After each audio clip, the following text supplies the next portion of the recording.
Hey guys, today I'm going to be explaining kinematics for our physics final exam. So let's start with UARM versus UACM. UARM stands for Uniformly Accelerated Rectilinear Motion. UACM stands for Uniformly Accelerated Circular Motion. I'm guessing we all already know the UARM formulas. Delta x is equal to half at squared plus v initial t. V is equal to at plus v initial. V squared minus v initial squared is equal to 2a delta x. And delta x is equal to t times v plus v initial over 2.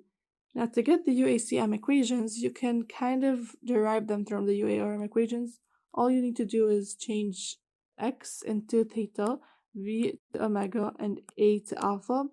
X is the displacement, you change it to the angular displacement. V is the velocity, you change it to the angular velocity. And A is the acceleration, you change it to the angular acceleration alpha. So the UACM formulas would become delta theta is equal to half alpha t squared plus omega t, omega initial t, and omega is alpha t plus omega initial, and omega squared minus omega initial squared is equal to 2 alpha delta theta, and delta theta is equal to t times omega plus omega initial over 2. Yeah, so it's the same except you just switch the x with omega with the theta, the v with omega, and the a with alpha. You also have to keep in mind that x is equal to r r theta, v is equal to r omega, and a tangential is equal to r alpha. R is the radius, and you have to keep in mind that a tangential is different from a normal or a centripetal. A tangential is r alpha, and a normal is r omega squared or v squared over r. It's also called a centripetal, or a normal is the same thing. And the magnitude of a would be radical at squared plus a normal squared. Yeah. And to find the average acceleration, you would do change in velocity over change in time, so v final minus v initial over change in time. And to find just the acceleration or instantaneous acceleration, if they don't specify, it means instantaneous, you would do the derivative of the velocity. For finding the average velocity, you would do the change in displacement over change in time.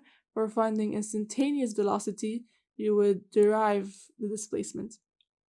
And for finding the average angular acceleration, you would do the change in angular velocity over change in time, so omega final minus omega initial over change in time. And to find just the angular acceleration or the instantaneous angular acceleration, you would derive the angular velocity.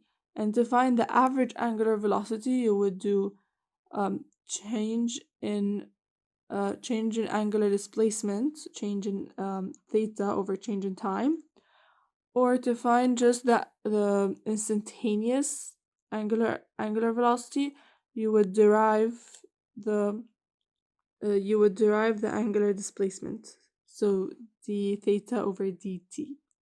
Okay, just keep in mind if they don't specify, if they specify average, you find the change. If they don't specify, it means instantaneous, and you would just derive. Okay, so that's it for UACM. Now we move on to rectilinear simple harmonic motion.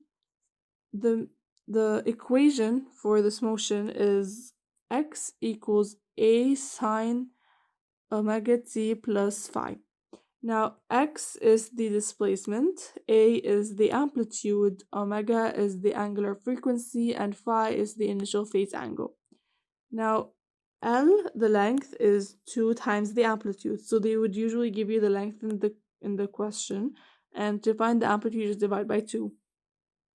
And omega, which is angular frequency, is equal to 2 pi f, and you can also do 2 pi over t because f is 1 over period. And x max would be plus or minus a, plus or minus the amplitude. Phi is just the initial phase angle, which is the phase angle when t is equal to 0. So to find, usually they would give you the frequency, the length, and the displacement at time equals 0, and you would just substitute. You would substitute t equals 0 and the displacement that they give you to find the phase angle for the equation.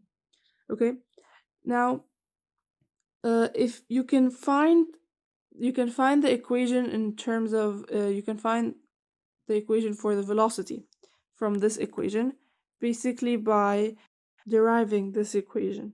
So when you derive it, so you would get that v is equal to a omega cosine omega t plus phi. And in this case, v max would be plus or minus a omega. And v, another formula for velocity is v equals plus or minus omega radical a squared minus x squared. So, yeah, this is also an important equation that you can use when they give you the displacement and you find v. You would just do plus or minus omega radical a squared minus x squared. You can also find the equation for the acceleration from this equation by deriving it one more time. And when you derive it, you get minus a omega squared sine omega t plus phi. In this case, a max would be plus or minus a omega squared, which is basically just this part of the equation. And then that's it for rectilinear simple harmonic motion. Now for angular simple harmonic motion, the equation is angular displacement is equal to angular amplitude times sine omega t plus phi. It's very similar to the rectilinear simple harmonic motion, except it's angular. And basically, in the question, they would give you how the amplitude in revolutions. Most times they give you the amplitude in revolutions, so you should know that one revolution is 2 pi rad. Because to use this equation, you would have to convert the revolutions to rad. So if they say it does 3 revolutions, and the amplitude is 3 revolutions, you would multiply it by 2 pi rad over revolutions to cancel the revolutions, and you get 6 pi rad, and that would be your theta max, your angular amplitude. Okay, yeah, and then you substitute that into the equation and find whatever they want you to find. So yeah, that's it for kinematics, and good luck in your exam. Bye.